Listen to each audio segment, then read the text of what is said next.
Hey, B. I look up in time to see my brother walking my way, the beautiful Caribbean sun setting in the distance behind him. Wasn't it just noon? Oops, I grin. I guess I lost track of time.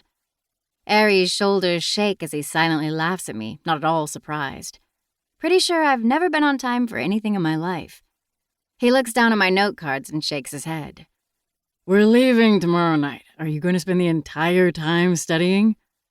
The book in my lap suddenly feels heavier in my hands. If I have to, I argue.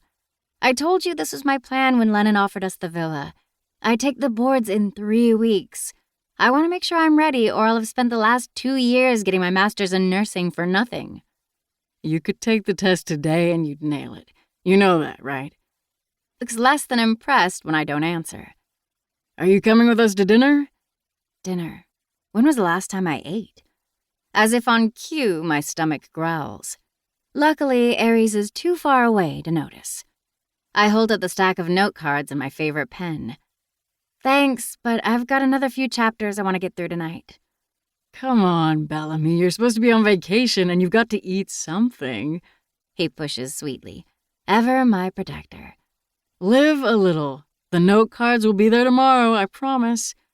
We're taking the boat over to the mainland for dinner. Have a few drinks and relax. We're only here for a few days. Listen, you're only here for a few days, remember? I'm sticking around for the rest of the week when you go home, I remind him.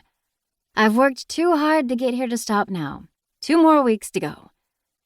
Aries doesn't look happy, but smiles anyway. He knew my answer before he asked the question. Want me to bring you back something? No, thanks. I'll find something to eat here. It's not like it should be hard. We're staying in a private villa with a personal chef and staff. I'm not exactly going to starve. But I don't bother telling him that either. He won't listen. Text if you change your mind. In reality, I probably should have skipped this vacation. But seriously, how do you say no to a private island? You don't. At least, I didn't. One of my sisters-in-law, Grace's best friend, happens to be a princess. And apparently, friendship has its privileges. Namely, a private island.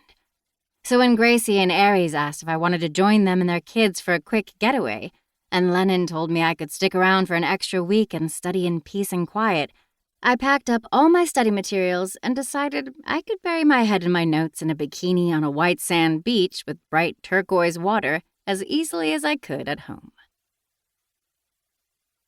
The first clap of thunder booms in the distance about an hour after everyone else has gone to dinner, followed by a single fat drop of rain.